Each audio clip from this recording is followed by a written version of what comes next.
अब ये सुधीर चौधरी तिहाड़ी आदमी बताएगा चरण चुंबन का अर्थ। हाँ। किसी ने बोला था कि अगर मोदी जी के और अमित शाह जी के जूते पर पॉइजन लगा दिया जाए तो सुबह 50-100 तो मरे हुए मिलेंगे। और ये चरण चुंबन की बात समझा रहा है कि जो चरण चुंबन नहीं करते उनके यहाँ नहीं भेजे जाएंगे। भैया, तुम्हारे जिहाद के प्रोग्राम, तुम्हारे नफरती प्रोग्राम, तुम्हारे भारत पाकिस्तान के प्रोग्राम, तुम्हारे हिंदू मुसलमान के प्रोग्राम समाप्त हो गए क्या? सानिया मिर्जा ये पाकिस्तानी हो गई शादी करके।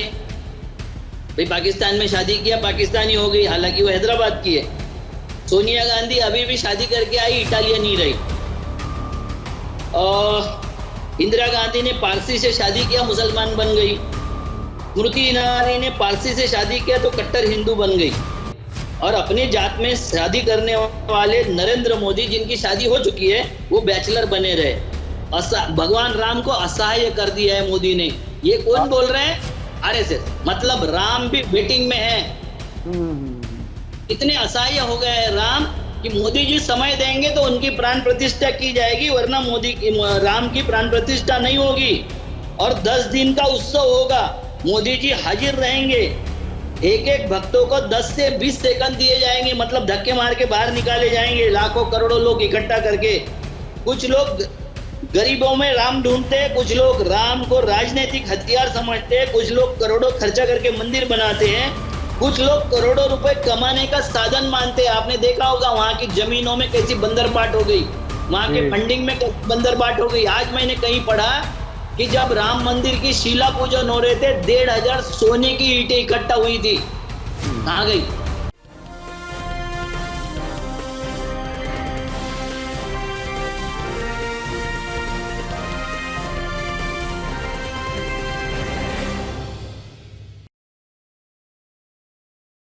हेलो, नमस्कार, आदाब, सत श्री अकाल और अस्सलाम वालेकुम। मैं हूं मोहम्मद अहमद काज़मी, लेकर आया हूं आपका पसंदीदा कार्यक्रम आपके रूबरू। इस कार्यक्रम के जरिए हम आपको कुछ जानकार लोगों से मिलवाते हैं और देश में जो कुछ हो रहा है उस पर चर्चा करते हैं, ताकि जो गोदी मीडिया आपसे छुपा रहा है उससे आगे की कुछ इंफॉर्मेशन आपको मिल सके। ये सोशल मीडिया के जरिए आपने देखा कि समाज में इतनी बड़ी तब्दीली आ रही है। मेन स्ट्रीम मीडिया जो गोदी मीडिया बन चुका है, वो अब बिल्कुल सोशल मीडिया में शायद जंप करना चाहते हैं। क्या होगा? 14 एंकरों का बहिष्कार का ऐलान हो गया। अब तो और किरकिरी हो गई गोदी मीडिया की। ये बहुत ही दिलचस्प है, इस पर भी हम आज बात करेंगे। इसके अलावा आज संसद का जो खास विशेष अधिवेशन है वो शुरू हो रहा है। उसमें जब अधिवेशन का ऐलान किया था, एजेंडा नहीं बताया गया। आखिर तक लोग कहते रहे कि एक ही आदमी को पता है इसका एजेंडा, और बाद में उन्हें एजेंडा भी कुछ बताना पड़ा। अब लगता है कि जो कुछ पहले समझा जा रहा था वो शायद ना कर पाए। उस पर हम बात करेंगे। और इसके अलावा मोदी जी अपने और अपनी पार्टी के प्रचार में देश का, हमारा, आपका पैसा किस तरह से खर्च कर रहे हैं बेदर्दी से, उस पर बात करेंगे। और मोनू मानेसर जो कई महीने तक गायब रहा या गायब रखा गया, वो अब पुलिस कस्टडी में पहुंच चुका है। इन सब सब्जेक्ट्स पर, इन सब इश्यूज पर बात कर रहे हैं आज अविनाश काकड़े जी के साथ। अविनाश काकड़े जी हमें हर मंडे को समय दे देते हैं, उसके लिए हम शुक्रगुजार हैं। आप किसान सेवा संघ के अध्यक्ष हैं और एनसीपी के लीडर हैं, नागपुर में रहते हैं, गांधीवादी विचारधारा के लिए जाने जाते हैं। आपका एक यूट्यूब चैनल भी है, उसमें कुछ बहुत ही इंटरेस्टिंग, बहुत ही छोटी छोटी वीडियो क्लिप्स होती हैं। अगर हो सके तो आप उनके चैनल को जरूर देखिए, सब्सक्राइब कीजिए। अविनाश काकड़े जी, वेलकम है आपका। मीडिया स्टार वर्ल्ड को आपने समय दिया। आप ये बताइए कि जिस तरह से विशेष अधिवेशन का ऐलान हुआ, घोषणा हुई, और जिस तरह से आज ये शुरू हो रहा है एजेंडा बता करके, इंडिया जो गठबंधन है उनके लोगों ने भी शरीक होने के लिए, भाग लेने के लिए यानी वो तैयार हो गए। उससे पहले वो तैयार नहीं थे बगैर एजेंडा बताए। आपको क्या लगता है कि बीजेपी का जहन, दिमाग अब किस तरह से काम कर रहा है? क्या कुछ है इसमें? कुछ हड़बड़ाहट लग रही है, या बहुत ही कूल माइंड के साथ प्लानिंग लग रही है, या हार नजर आ रही है? क्या कुछ है जिसकी वजह से ये इस तरह की चीजें नजर आने लगी हैं? अब लोकसभा के चुनाव बहुत दूर नहीं रहे, दूर होने के बावजूद नजदीक इसलिए नजर आ रहे हैं कि उससे पहले 5 राज्यों के चुनाव होने वाले हैं। जी नमस्कार। मुझे ये सत्र बहुत सारी चीजें आ रही थी कि कॉमन सिविल कोड आएगा, बाकी के सारी चीजें, बहुत सारी चीजें इसमें आएगी, ऐसा लग रहा था। मगर ये लगता है मुझे कि विदाई सत्र है बीजेपी का, जिसमें बीजेपी विदाई सम्मान पूर्वक कैसी हो, अगले सत्र में वो विवादास्पद विषय न उठे, इसलिए इन्होंने अभी क्या किया, आखिरी का प्रयास है इन्होंने कि ये जो एजेंडा रखा है उसमें चुनाव आयुक्त, मुख्य चुनाव आयुक्त और अन्य चुनाव आयुक्त की नियुक्ति, सेवा और शर्तों का कार्यकाल विनियमित करने का एक विधेयक लाने वाले और उसके संबंधित 4 विधेयक और आने वाले। मतलब ये आखिरी प्रयास है कि इलेक्शन कमीशन को जो कॉन्स्टिट्यूशनल दर्जा था वो दर्जा समाप्त करके एक अफसर जैसा दर्जा देने का, कि जिससे मोदी से वो डर के कुछ कर दे, उनके लिए फायदा। ये विधेयक लाने का ये प्रयास है, उसके लिए ये सब किया जा रहा है, क्योंकि इनको पता है कि अगर नहीं सुना तो फिर क्या होगा। दूसरा, इन्होंने 75 साल की संसदीय यात्रा, फिर से वही, नेहरू ने ये किया, इंदिरा जी ने वो किया, लाल बहादुर शास्त्री ने ऐसा किया, अटल बिहारी जी ने वैसा किया, ये बताने का ये कार्यकाल है 5 दिन में। ये इसके लिए विशेष सत्र की जरूरत क्या थी? तुम तो ऐसे भी मंच पर घर ही आते रहते हो। भाई नेहरू को आपने खोज ही लिया, मुसलमान हैं। आपको आपको पता है कि हमारे देश में इतना विचित्र वातावरण है कि हमको समझ में नहीं आता है कि कौन कैसा हो जाता है, किस तरीके से हो जाता है। आप देखिए कि आप ये है जो है सानिया मिर्जा, ये पाकिस्तानी हो गई शादी करके। भाई पाकिस्तान में शादी किया, पाकिस्तानी हो गई, हालांकि वो हैदराबाद की है। सोनिया गांधी अभी भी शादी करके आई, इटालियन नहीं रही।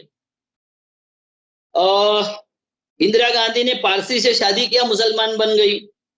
स्मृति ईरानी ने पारसी से शादी किया तो कट्टर हिंदू बन गई।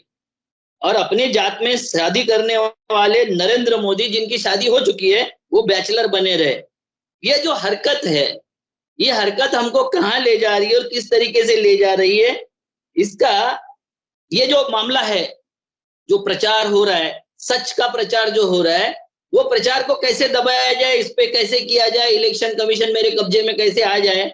तो ये 75 साल की यात्रा यही है हमारी, कि शादी करके भी एक आदमी बैचलर रहता है, शादी करके आने के बाद विधवा होके जो महिला यहाँ रहती है वो इटालियन हो जाती है, और बाकी के कट्टर हिंदू हो जाती है, सिलेंडर बाई।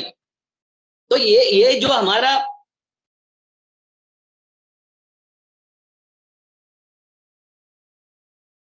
हाँ हाँ अविनाश जी, ये जो आपने मोदी जी की शादी का जिक्र किया, मुझे एक बात और याद आ गई।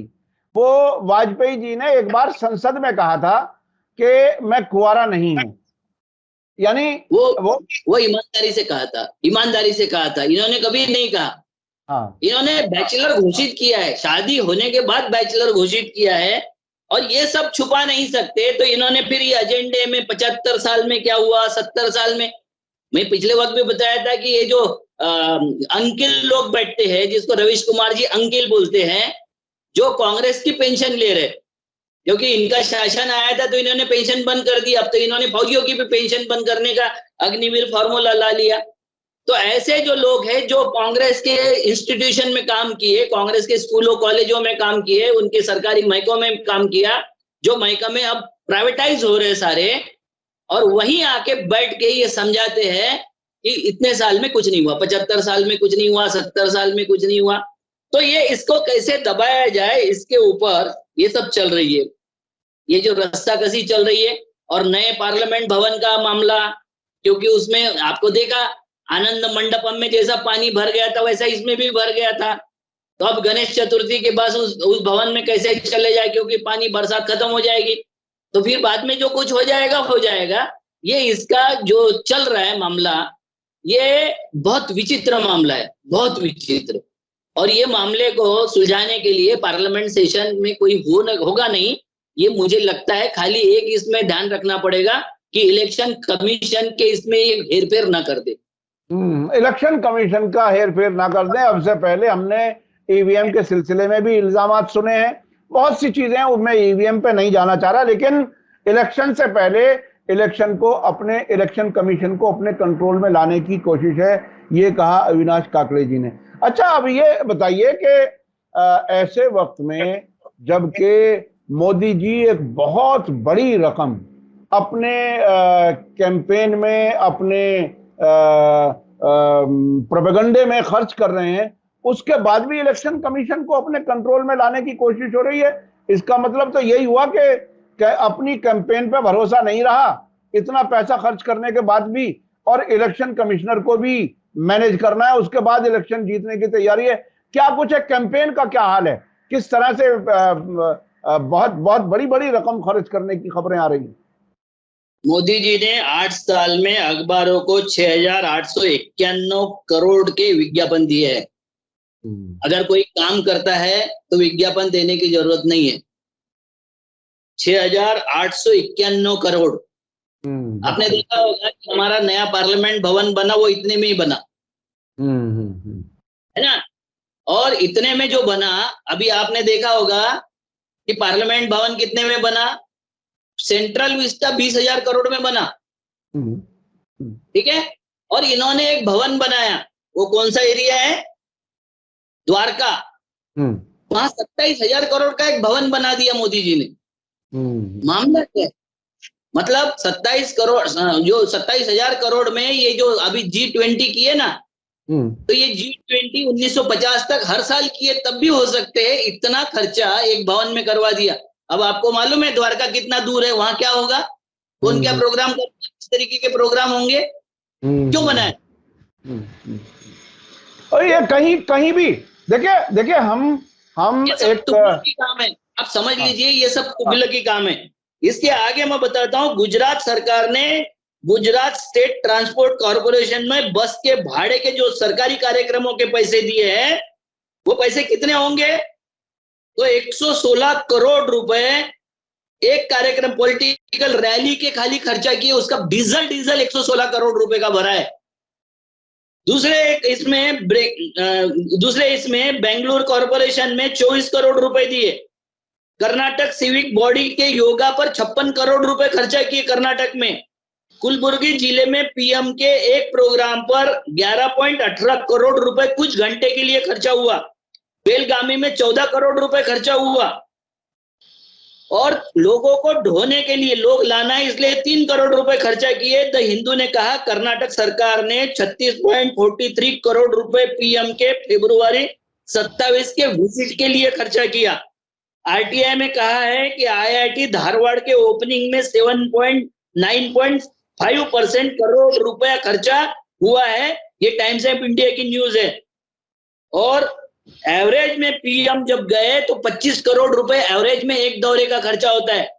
सर आप मुझे बताइए कि एचईसी जिन कर्मचारियों ने 810 टन का लॉन्च पैड बनाया, फोल्डिंग प्लेटफॉर्म बनाया, WBS बनाया, स्लाइडिंग डोर बनवाया, उन लोगों का 18 महीने से पेमेंट नहीं दिया जा रहा, 2800 करोड़ रुपए। और मोदी साहब रोड शो करते हैं फॉरेन दौरे से आके, जिसमें उसमें मुख्यमंत्री को और राज्यपाल को आने से मना किया जाता है कि बहुत भागदौड़ हो जाएगी। उस दौरे के लिए, उस रोड शो के लिए 10 करोड़ रुपए खर्चा करते हैं और चंद्रयान का क्रेडिट लेते हैं। मगर चंद्रयान को बनाने वाली एचईसी जो कंपनी है, जो मेन असिस्टेंट कर रही थी, उसके कर्मचारियों का 2800 करोड़ रुपए का वेतन नहीं दिया जाता। ये हमारे देश की इकोनॉमी किस दिशा में जा रही है और इकोनॉमी हम कहां ले जा रहे हैं, इसका ये शानदार नमूना है। वाइब्रेंट गुजरात में 269 करोड़ रुपए पिछले साल फूंक दिया। अच्छा, ये बताइए, एक जनतंत्र में, एक डेमोक्रेसी में, जहां सब लोग, वोटर जो हैं, सब बराबर के हकदार हैं, सारे नागरिक का हक बराबर का है, उसमें से एक आदमी को अगर चुन करके भेज दिया जाए, प्राइम मिनिस्टर बना दिया जाए, क्या उसको अधिकार है, कानून क्या कहता है कि वो इतना पैसा इन चीजों पर खर्च करता रहे, उसे कोई सवाल करने वाला नहीं है? क्या कानून में ऐसा कहीं है? सर सवाल करोगे जब चुनाव होंगे। आपको पता है चुनाव के वक्त ही सवाल करोगे ना, बाकी तो सवाल करने लायक विरोधी पक्ष नेता भी जीत के नहीं दिया जनता ने। और इसलिए तो ये सब चल रहा है ना। बराक ओबामा 2 टर्म जीते थे इलेक्शन। 2 टर्म में उनका टोटल खर्चा जो हुआ था वो मेरे ख्याल से 10 साल में खर्चा हुआ है 9,000 करोड़ रुपए मोदी का, हाँ, बराक ओबामा का 2 टर्म का वो पूरा टोटल उनका खर्चा। और मोदी जी का जो छुट्टी नहीं लेते उनका 27,000 करोड़ रुपए खर्चा हुआ है उनके ऊपर। इतना का मामला है। यानी ये आंकड़े डॉलर को इंडियन रुपीज में कन्वर्ट करके बताए जा रहे हैं, कोई कंफ्यूज ना हो और ताकि कंपेयर कर सके। इंडियन रुपीज में बता रहा हूं मैं, सारे आंकड़े मैं इंडियन रुपीज में बता रहा हूं कि 9,000 करोड़ रुपए बराक ओबामा जैसा वर्ल्ड का नंबर 1 देश का प्रधानमंत्री राष्ट्रपति जो 10 साल का अपना टेन्योर समाप्त करता है, उसका टोटल खर्चा, विदेश दौरे, वहां के लोकल के ये सारे, इसका खर्चा जो होता है वो होता है 9,472 करोड़, 94,722 करोड़। और हमारे जो होते हैं मोदी जी, उनका खर्चा होता है 21 लाख करोड़ रुपए। बताइए वो हजारों करोड़ में है और ये लाखों करोड़ में है, इतना फर्क है। ये है हमारे मोदी जी, मतलब यानी अब तक के आजाद भारत के सबसे महंगे प्रधानमंत्री हुए फिर तो। नहीं, ये तो फकीर प्रधानमंत्री है सर। अरे साहब वो कहते तो हैं कि झोला, अब ये कहते हैं कि जब चाहेंगे झोला लेके चले जाएंगे, लेकिन झोला जाने से पहले बहुत कुछ जा चुका होगा, फिर तो खाली झोला लेके भी जाएंगे तब भी कोई। हम सबके हाथों में झोला आ जाए, बस इतनी राह देखना है अब।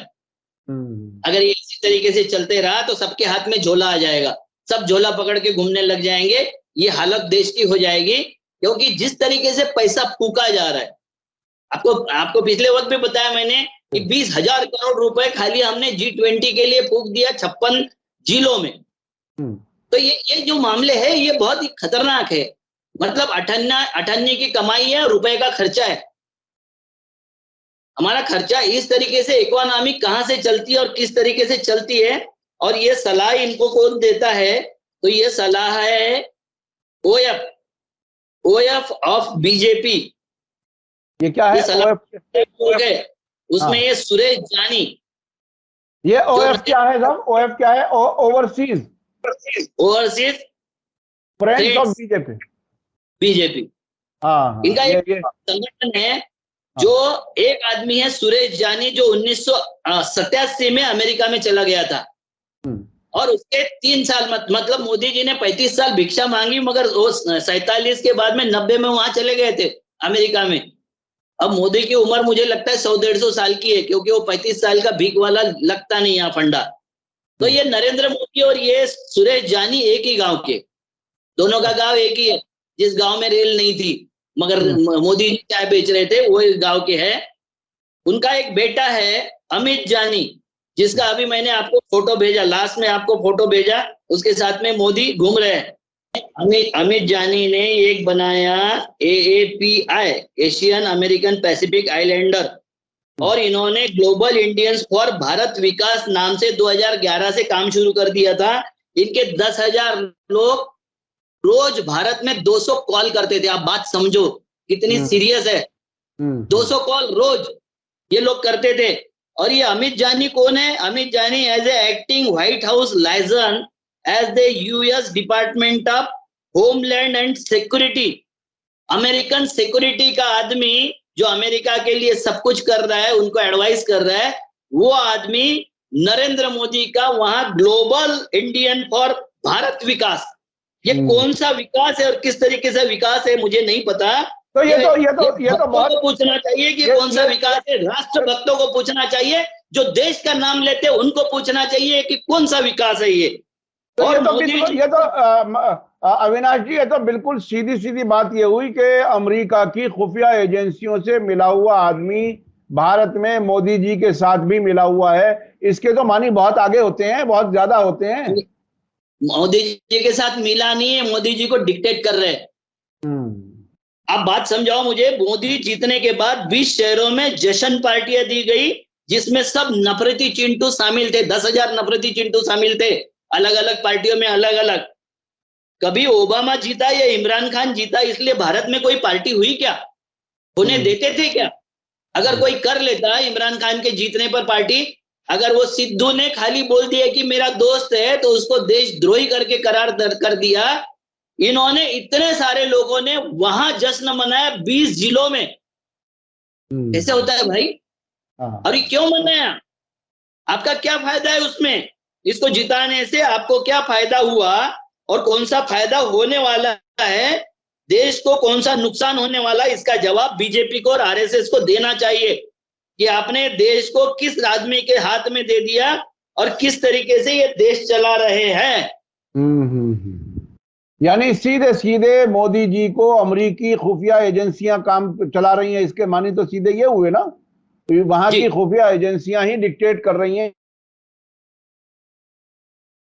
के लिए। मोदी जी को एक कनेक्ट करने के लिए एक आदमी उन्हीं के गांव का सेलेक्ट किया गया, सुरेश जानी, और उससे वहां की एजेंसियां काम ले रही हैं। मोदी जी शायद ये समझ रहे हैं कि मैं अपने गांव के आदमी के साथ जुड़ा हूं, लेकिन वहां की एजेंसियां काम करा रही हैं। और 200 लोगों को हर दिन फोन करना, इतनी बड़ी तादाद में नफरती लोग इकट्ठे करना, तो ये भी अमेरिका को भी सूट करता है कि यहाँ नफरत बढ़ाए, यहाँ सांप्रदायिकता बढ़ाए। मैं तो देखिए इंटरनेशनल लेवल पे कुछ चीजें मैं देखता हूँ, इसीलिए मैं बताता हूँ कि अमेरिकन प्रेसिडेंट ने मोदी की बात माना कि यहाँ प्रेस कॉन्फ्रेंस नहीं हुई, नहीं तो वो अपने लोगों को प्रेस दे ही सकता था, कोई मनाही नहीं थी। मगर वो नहीं चाहता था कि इतना बड़ा आदमी है जो अपने साथ में है, जैसा चाहते हैं वो मोदी से करवा लेते हैं।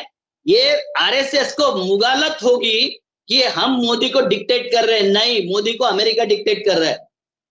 ये बहुत बड़ी बात है, मोदी को अमेरिका डिक्टेट कर रहा है। अच्छा, अब ये बताइए, आपने एक बड़ी बात कही है और आपने सबूत भी रखे हैं और इतने लोगों को नाम भी बताए हैं कि कौन लोग हैं जो जुड़े हुए हैं वहां अमेरिका के होमलैंड सिक्योरिटी का लफ्ज जहां आ जाइए, कोई भी नाम हो खुफिया एजेंसियों के हाथ में होता है।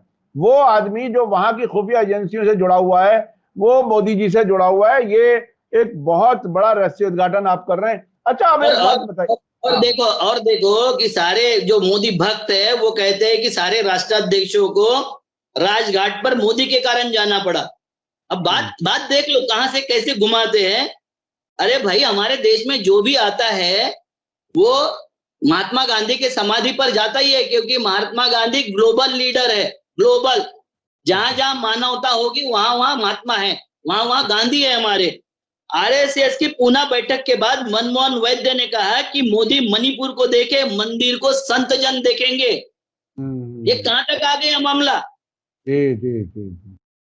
प्रधानमंत्री वंदे भारत, जोहान्सबर्ग, ग्रीस और G20 के लिए समय निकालते हैं, मगर मणिपुर के लिए उनके पास समय नहीं है। और भाजपा मोदी द्वारा भगवान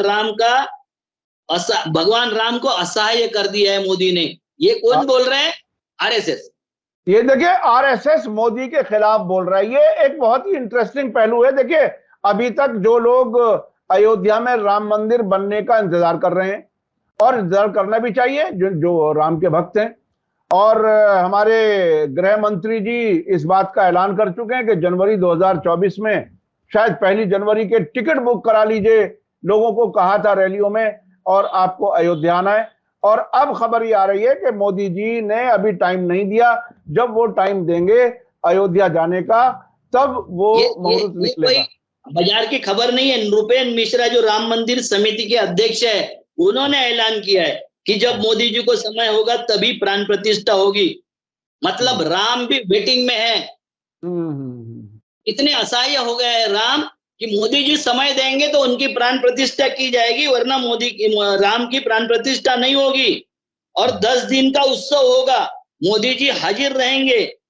एक एक भक्तों को 10 से 20 सेकंड दिए जाएंगे, मतलब धक्के मार के बाहर निकाले जाएंगे, लाखों करोड़ों लोग इकट्ठा करके। कुछ लोग गरीबों में राम ढूंढते हैं, कुछ लोग राम को राजनीतिक हथियार समझते हैं, कुछ लोग करोड़ों खर्चा करके मंदिर बनाते हैं, कुछ लोग करोड़ों रुपए कमाने का साधन मानते हैं। आपने देखा होगा वहां की जमीनों में कैसी बंदरबाट हो गई, वहां के जी। फंडिंग में कैसी बंदरबाट हो गई। आज मैंने कहीं पढ़ा कि जब राम मंदिर की शिला पूजन हो रहे थे, 1,500 सोने की ईंटें इकट्ठा हुई थी, कहाँ गई? अब वो भाई वो उसका तो ठीक है, रामशिला जो माटी की गई थी उनका तो उन्होंने लेटरिन बाथरूम स्वच्छ भारत में उपयोग कर लिया, मगर सोने की ईंटें 1,500 जो इकट्ठा हुई थी वो कहाँ गई? अरे साहब, उसका जब कोई जिस सुनिए सुनिए जिस मुल्क में मंदिर के, आप तो मंदिर के हिसाब किताब को पूछ रहे हैं, यहां तो पीएम केयर का हिसाब कोई नहीं देना चाहता और कानून बना लेता है कि साहब पीएम केयर के लिए जो पैसा आएगा उसका कोई नहीं पूछेगा, कोई आरटीआई में नहीं आएगा और कोई देश का आदमी किसी से नहीं पूछ सकता। तो यहाँ मंदिर में तो और ज्यादा धार्मिक आस्था का यूज या मिसयूज किया जा सकता है, वहां तो। भाई भगवान को हमने नहीं बनाया, मोदी को हमने बनाया, वो जवाब नहीं दे रहा तो हमारी गलती है। राम को हमने नहीं बनाया ना, हम्म, तो ये भगवान राम उनको देखते क्यों नहीं है? मेरा हम्म, सवाल तो ये है कि हम्म, भगवान राम के साथ में इतना कुकर्म ये कर रहे हैं लोग, तो इनको देखते क्यों नहीं भगवान राम? अब ये तो देखिए, ये तो आस्था वाला मामला, इसमें मैं कुछ नहीं कर सकता, वो लोग जवाब देंगे। लेकिन राम मंदिर के लिए क्या क्या कुछ हुआ, कितने पापड़ पेले गए, कितना कानून के खिलाफ जाकर के फैसला हुआ, जजों ने कह दिया सब कुछ उनका है लेकिन फिर भी इनको दे देंगे। खैर, इसको ये भी अब बहस का मुद्दा नहीं है, लेकिन ये कि भगवान राम के नाम पर कितनी लूट मची सब तरफ, और आखिर में जो असली भक्त है राम का वो इंतजार करे कि मोदी जी जब टाइम देंगे तब वो मंदिर का उद्घाटन होगा। अच्छा, मैं अब एक दूसरे इशू की तरफ जाना चाहता हूं। आप ये बताइए कि ये 14 एंकर्स जिनका इंडिया अलायंस ने, उसे बहिष्कार कहा जाए या हम उसमें हिस्सा नहीं लेंगे, भाग नहीं लेंगे, आप जो चाहो करो लेकिन हम उसमें नहीं आएंगे, ना किसी प्रोग्राम में, ना किसी इंटरव्यू में, ना किसी डिबेट में। इसके बाद बीजेपी के लोग प्रेस की आजादी की बात उठा रहे हैं। ये आपको कैसा लग रहा है? ये आपको कैसा लग रहा है? ये कह रहे हैं कि प्रेस की आजादी के खिलाफ है। हाँ, मजाक है, इससे अच्छा मजाक कोई नहीं हो सकता। देखो, बहिष्कार की बात अगर करोगे तो अंग्रेजी वस्त्रों का बहिष्कार, अंग्रेजों के कानूनों का बहिष्कार, ये गांधी ने दिया हुआ शस्त्र था। ऐसे नफरती चिंटू एंकर जो बैठे हुए हैं, इन लोगों ने डिबेट कैसी चलाई? तो 4 बीजेपी के लोग या बीजेपी समर्थित लोग, आरएसएस के लोग बुला के, और एक निरीह प्राणी विरोधी पार्टी का, जिसको कुछ बोलना नहीं आता, ऐसा बैठा के, और ये पूरा का पूरा डिस्कोर्स पूरे देश में चलाते रहे। ये जब समझ में आया, बहुत लेट समझ में आया इनको, ये जब समझ में आया तो उन्होंने उनका बहिष्कार किया। अब ये बहिष्कार करना, पार्लियामेंट में हम जब बैठते हैं, हमारे सांसद लोग बैठते हैं, तो जो विधेयक को समर्थन नहीं देना या उस विधेयक के साथ में नहीं दिखना है तो बहिष्कार करके बाहर आते कि नहीं? इसमें गला घोटने की क्या परंपरा हो गई? ये पार्लियामेंट का सेटल प्रिंसिपल है, तो इसमें गला घोटने वाली कोई बात नहीं। मगर ये गला कौन घोटने की बात कर रहा है?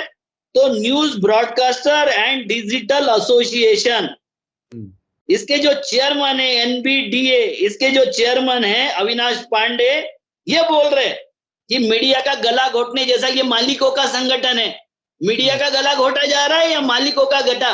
क्योंकि अगर विरोधी पार्टी का कोई नहीं रहेगा तो टीआरपी नहीं आएगा, टीआरपी लोग देखेंगे नहीं, वो बोलेंगे ये एक्स पार्टी चल रहा है सब। तो अब तक एक्स पार्टी जो चल रहा था, उनको समर्थन देने के लिए इनको आदमी चाहिए था। अब इंडिया ग्रुप ने बोल दिया कि हम समर्थन देने के लिए वहां नहीं जाएंगे, तो इनकी हालत देख लो क्या हो गई है इनको। अच्छा अच्छा अच्छा, इसमें इसमें एक बात बताएं, एक बात बताएं। इस पे तो कई तरह से लोग चर्चा कर चुके, लेकिन मैं अब ये समझना चाहता हूं कि आपकी क्या राय है। क्या इंडिया अलायंस की तरफ से सिर्फ उनके प्रोग्राम से दूर रहना काफी है?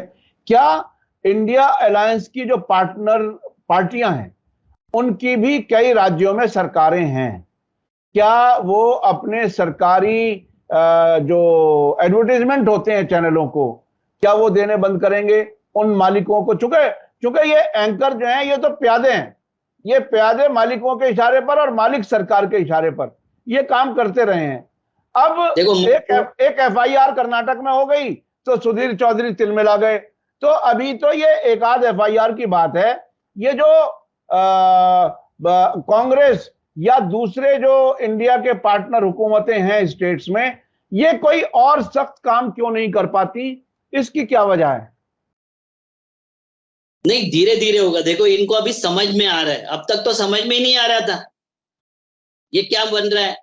जैसा अमेरिका वाला मैंने अभी बताया, वैसा इनको समझ में आया कि इनके ऊपर तो अटैक करना चाहिए। हम टीआरपी इनको हम ही लोग दे रहे हैं, हमारा ही एक चले जाता है कोई, और उनके नफरतियों से घिर के और पूरा देश में डिस्कोर्स पैदा करता है। इंडिया टुडे आज देखिए ना, आज तक इंडिया टुडे जीएनटी के न्यूज डायरेक्टर सुप्रिया प्रसाद जो है, इन्होंने बोला कि ये निरंकुश कदम है। और सुधीर चौधरी बोलते हैं कि चरण चुम्बन करने वालों को ही खाली दिया जाएगा, यानी वहां लोगों को भेजा जाएगा। अब ये सुधीर चौधरी तिहाड़ी आदमी बताएगा चरण चुम्बन का अर्थ। हाँ, किसी ने बोला था कि अगर मोदी जी के और अमित शाह जी के जूते पर पॉइजन लगा दिया जाए तो सुबह 50-100 तो मरे हुए मिलेंगे। और ये हाँ। चरण चुम्बन की बात समझा रहा है कि जो चरण चुम्बन नहीं करते उनके यहाँ नहीं भेजे जाएंगे। भैया, तुम्हारे जिहाद के प्रोग्राम, तुम्हारे नफरती प्रोग्राम, तुम्हारे भारत पाकिस्तान के प्रोग्राम, तुम्हारे हिंदू मुसलमान के प्रोग्राम समाप्त हो गए क्या? और और और वो वो दो समाप्त और वो होंगे। दो हजार के नोट में जो चिप बताया था, इन्होंने ही बताया था ना। इन्होंने बताया था। आप ये बताइए कि वो एक लड़की है नेहा सिंह राठौड़, वो चित्रा त्रिपाठी के साथ में एक प्रोग्राम में बैठी, तो वो चित्रा त्रिपाठी इतनी तिल मिला गई क्योंकि उसने एक मामा के ऊपर गाना लिया, जैसे उन्होंने बाबा के ऊपर लिया। तो ये बाबा को और मामा को क्यों बोलते हैं? तो उन्होंने बोला मामा तो मेरा भी है और बाबा तुम्हारा आपका भी है, मैंने किसी का नाम तो नहीं लिया। तो बोले नहीं नहीं, इसके ऊपर मतलब ये देखो, ये जो नाम आए हैं इसमें गलती से नाम शायद के सुदर्शन टीवी वाले का, के सुरेश का नाम छूट गया है, और बाकी और 2-4 नाम छूट गए। बाकी चित्रा त्रिपाठी, नेहा अनामिका, आदित्य त्यागी, अमन चोपड़ा, आशीष देवगन, आनंद नरसिम्हन, अर्नब गोस्वामी, अशोक श्रीवास्तव, गौरव सावंत, नाविका कुमार, प्राची पराशर, रूबिका लियाकत, शिव अरोर, सुधीर चौधरी और सुशांत सिंह, ये सबका सारे बहिष्कार किया है। सारे सारे बहुत जरूरी। सारे बीजेपी और मोदी जी के चहीते लोग, जिन्होंने इतनी सेवा की, 9 साढ़े 9 साल हो गए। जिन्होंने अब जिन्होंने अभी देखिए, बताया सुधीर चौधरी अच्छा चरण अच्छा चुम्बन जो करते थे। अच्छा अच्छा, एक बात बताइए। देखिए, बिल्कुल हर आदमी इंसान तो है ही, और लालच भी है, डर भी है बहुत लोगों में, अक्सर लोगों में। लेकिन क्या आपको लगता है कि जैसे कि इंडिया अलायंस उभर रहा है, और ये बहुत ही सर्वे खुद बीजेपी के अंदर के आ रहे हैं कि अब बीजेपी की सरकार जाने वाली है, ऐसे वक्त में इन एंकरों का क्या हाल होगा? चूंकि एफआईआर और मुकदमे और कार्रवाइयां तो बाद में भी हो सकती है सरकार बदलने के बाद, काम तो इनके ऑन रिकॉर्ड हैं, यूट्यूब पर अवेलेबल है, हर जगह अवेलेबल है। इन्होंने क्या क्या किया, देश की सेवा क्या की है, नफरत कितनी फैलाई है, इनमें डर नहीं होगा क्या? सर, ये जो कांग्रेस अलायंस है ना, ये रिवेंज पॉलिटिक्स नहीं करती है, दुर्भाग्य है। इनको जैसे लोग चाहिए वैसा जवाब ये नहीं देते हैं। तो ये जो है ना, ये तो आज गया सरकार, दूसरे दिन हेर फेर कर लेंगे, तुरंत बदल जाएंगे। ये तो जो है ना, वो जो होता है, क्या बोलते हैं उसको, हमारे मराठी में बोलते सरडा। हाँ हाँ, अपने वो अपने अपने यहाँ नॉर्थ इंडिया में कहते हैं बेपेंदी का लोटा। गिरगिट, ये गिरगिट से भी बड़े गिरगिट है। हाँ। ये कैसे रंग बदलेंगे आपको समझ में भी नहीं आएगा, और ये रंग बदल देंगे और उस वक्त फिर यही धंधा करेंगे। ये मीडिया हमारे चरण चुंबकों के हाथ से बाहर निकलना चाहिए। जी जी। अगर ये नहीं निकलता तो लोगों ने उनका टीआरपी डाउन करना चाहिए। और इनके वजह से इतने करोड़ों रुपए देख लीजिए कि कैसे चले जाते हैं। 160, एक साल में 160 करोड़ रुपए के विज्ञापन तो मात्र योगी जी ने दिए जी जी जी जी। प्रिंट मीडिया को।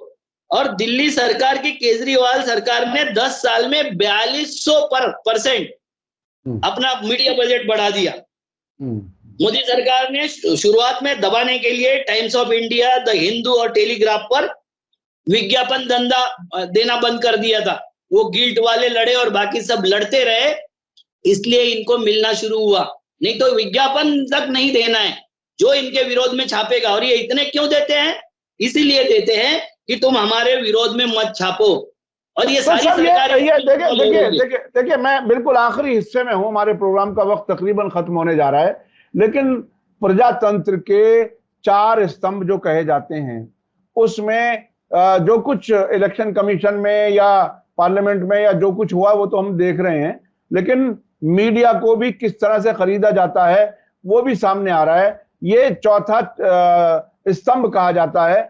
इस चौथे स्तंभ में भी क्या बिल्कुल अब सिर्फ पैसे पे कारोबार चल रहा है, लोगों की भलाई का काम कुछ नहीं हो रहा? यानी मीडिया को तो लोगों के नुमाइंदगी करने की जरूरत थी, ये पूरी तरह से बिक गया। अब किससे उम्मीद करें लोग? देखो, जिस देश में सांसद और विधायक भी जनता की नुमाइंदगी न करते हो, आप बताइए कि मोनू मानेसर को जब अरेस्ट किया, कहाँ था वो मोनू मानेसर? बैंकॉक में समय काट रहा था। क्यों भाग गया था बैंकॉक में? जब बीजेपी की सरकार चल रही थी हरियाणा में, तो बैंकॉक क्यों भाग गया? आपके उसके वीडियो सामने आ रहे हैं। उस वीडियो में जाके वो मुस्लिमों के जो थोड़े थोड़े छोटे छोटे गांव है, वहां से लोगों को उठा के लाके गौशाला में मार के और उनको पुलिस के सुपुर्द कर रहा था, पीट रहे थे। गांव में महिलाओं को गाली दे रहे थे, गांव में चैलेंज दे रहे थे कि कोई बीच में आएगा तो काट डालेंगे, मार डालेंगे। और ये इसलिए कर रहे थे कि हिंदू मुसलमान हो जाए। और इसमें की पूरी हरियाणा सरकार इन्वॉल्व थी। मैं आरोप लगा रहा हूं कि बिना सरकार के इन्वॉल्वमेंट इतनी बड़ी बात नहीं हो सकती। और जब वो पकड़ा गया, राजस्थान सरकार ने पकड़ा, तो उनके सारे के सारे आ रहे बातें, मोनू मानेसर का लॉरेंस बिश्नोई गैंग से और अनमोल बिश्नोई से संबंध घोषित हो चुका है। लॉरेंस बिश्नोई मतलब आपको मालूम है, जिसने सिद्धू मूसेवाले की हत्या की थी। ये कम्युनल राइट्स फैलाने के लिए जिस तरीके से हरकतें कर रहे हैं, ये बिश्नोई और मूसेवाला, ये दोनों दो अलग कम्युनिटी है, और दोनों अलग कम्युनिटियों के झंझट करने के लिए कितना टेंस वातावरण हो गया था, आप देख लीजिए। इसका सिग्नल ऐप पर संवाद और चार्ट हुए थे, और ये चार्ट यही चार्ट थे कि देश से कैसे भागा जाता है। मतलब इनका मोनू मानेसर देश से भागने का प्लान बना रहा था और भाग गया था बैंकॉक। कुछ कागज लेने के लिए यहाँ आया था, जिसको भागने में सुविधा, और वो पकड़ा गया। राजस्थान सरकार ने इसको पकड़ा, तो अभी बजरंग दल, विश्व हिंदू परिषद और गौ सेवा दल वालों ने विरोध करना शुरू कर दिया। सबने रिजाइन दे दिया। बजरंग दल को ताला लग गया, गौ सेवा दल जो उसमें ताले लग गए, पूरी हरियाणा में ताले लग गए। ये कौन लोग है भाई जो सरकार को धमकी दे रहे हैं, जो सरकार को समझा रहे हैं कि हम ताला लगाएंगे? और इन्हीं लोगों ने टी राजा एमएलए है तेलंगाना का, नफरती विधायक, जन्माष्टमी का कार्यक्रम अपने जगह हिसार में करवाया था। और उसने वहां बोला था, जितनी गालियां मुसलमानों को दी थी उसने ये बोला था कि ये प्रोग्राम तो हिंदुओं के बीच में हुआ, आप ये टोपी वालों के बीच में करवाइए और मजा आ जाएगी। ये देश में हिंदू मुस्लिम, ये देश में दलित, आदिवासी, किसान, ये मजा लेने की बात है? ये संवेदनशीलता मजा लेते हैं, और उसके ऊपर एफआईआर क्यों नहीं हुआ हरियाणा में? मैं खट्टर से पूछना चाहता हूं कि क्यों नहीं हुआ।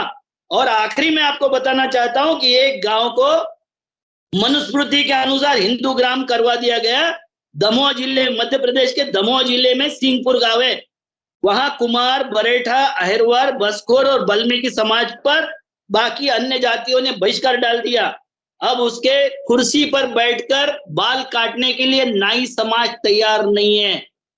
हिंदू राष्ट्र जिनको जिनको चाहिए वो अपनी औकात समझ ले। और सनातन की सुरक्षा करने वाले मोदी जी को मैं बोलना चाहता हूं कि तुम्हारे ऊपर तुम्हारा चेहरा देखना अशुभ माना जाता था। अगर यहाँ सनातन आएगा तो तुम कहाँ होगी?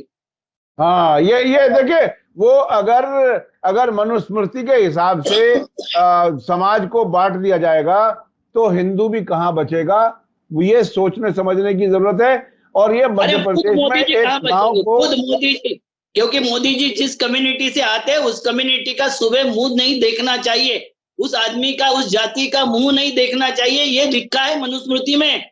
जी जी जी अशुभ माना गया है। वैसे इलेक्शन के बाद में क्या हाल होगा वो तो मोदी जी खुद जानते हैं। उनका एक वीडियो वायरल हुआ था पिछले दिनों के, मुझे अंदाज है कि मैं जब यहाँ से जाऊंगा तो मैं किस हालत में होऊंगा, और मैं तो चाहता हूं कि अपने हाथ पैर चलते फिरते चला जाऊं। खैर, वो उनकी अपनी जाती जिंदगी है, लेकिन ये बात भी सही है कि आरएसएस या मनुस्मृति के मानने वाले लोग मोदी जी को भी शायद कुर्सी पे ना बिठा पाए जब वो प्रधानमंत्री ना रहें। और ये मध्य प्रदेश के एक गांव में हिंदू ग्राम, बाकायदा मध्य प्रदेश में बीजेपी की सरकार है, और उस सरकार में एक गांव को हिंदू ग्राम का अगर ऐलान किया गया है तो इसमें जरूर वहां की सरकार भी इन्वॉल्व है। और वहां पर जो ओबीसी या एससी एसटी के लोग हैं उनके साथ अगर ये व्यवहार अभी से शुरू हो गया है तो हिंदू राष्ट्र का इंतजार करने वाले लोग अपनी बारी का इंतजार करें, ये बात समझने की है। बहुत बहुत शुक्रिया अविनाश काकड़े जी। कोई बात अगर आखिर में रह गई हो, लेकिन हमारे पास वक्त कम है और मुझे लगता है कि आपने 2-3 बातें बहुत ही अहम कही हैं। एक तो ये कि मोदी जी किस तरह से पैसा खर्च कर रहे हैं, दूसरा ये कि ओवरसीज बीजेपी के जो फ्रेंड्स हैं वो, और आपने ये भी बताया सबसे खास बात कि मोदी जी को के गांव के एक साहब हैं सुरेश जानी, जो अमेरिका के होमलैंड सिक्योरिटी के लिए भी काम करते हैं और यहाँ मोदी जी से एक तरह से लाइजनिंग का काम कर रहे हैं दोनों के बीच में। तो क्या आपको हमारे आखिरी बात बता देता हूँ। हाँ। ये हेमंत बिस्वा शर्मा है, हाँ। इसने हजारों एकड़ जमीन अपने बीबी के नाम की कंपनी में ले लिया, असम की। हाँ। उसको पहले नॉन एग्रीकल्चर करवाया, क्योंकि ज्यादा जमीन नहीं ले सकते, फिर एग्रीकल्चर में कन्वर्ट करवाया, कंपनी के नाम से वो जमीन करवा लिया। प्रधानमंत्री किसान विकास योजना के उनके कंपनी, जिसकी कंपनी के चेयरमैन उनकी बीवी है, उस कंपनी को 10 करोड़ रुपए का वो ठेका भी दे दिया कि इसको प्रचारित करे, इसका प्रचार प्रसार करे। सर, सारे के सारे चोर एक जगह इकट्ठा हो रहे हैं। ये देश को अगर बचाना है तो कुछ लोगों को सामने आना पड़ेगा, बचाना पड़ेगा। वो हेमंत बिस्वा शर्मा जो हिंदुत्व की बात करता है, हिंदुत्व मतलब करप्ट, हिंदुत्व मतलब ब्राह्मणत्व है, और वो करप्शन के सिवाय धर्म का भी धंधा करते हैं, भगवान का भी धंधा करते हैं, राम का भी धंधा करते हैं और शिव का भी धंधा करते हैं। ऐसे लोग जहां इकट्ठा होते हैं वो हिंदू नहीं है, क्योंकि हिंदू होगा तो कट्टर नहीं होगा, कट्टर होगा तो हिंदू नहीं होगा, वो हिंदुत्ववादी हो सकता है। बिल्कुल बिल्कुल बिल्कुल, बहुत बहुत शुक्रिया, आपने बहुत अच्छे से कंक्लूड कर दिया। मैं अब इसमें कुछ ऐड नहीं करना चाहूंगा। इसी के साथ मुझे दीजिए इजाजत। धन्यवाद, शुक्रिया। जय भारत, जय हिंद। मीडिया स्टार वर्ल्ड के और वीडियो देखने के लिए हमारे चैनल को सब्सक्राइब करें और सीधे नोटिफिकेशन पाने के लिए बेल आइकन दबाएं। और अगर हमारी खबर सच्ची और अच्छी लगे तो अपने व्हाट्सएप, इंस्टाग्राम, फेसबुक और ट्विटर अकाउंट पर जरूर शेयर करें।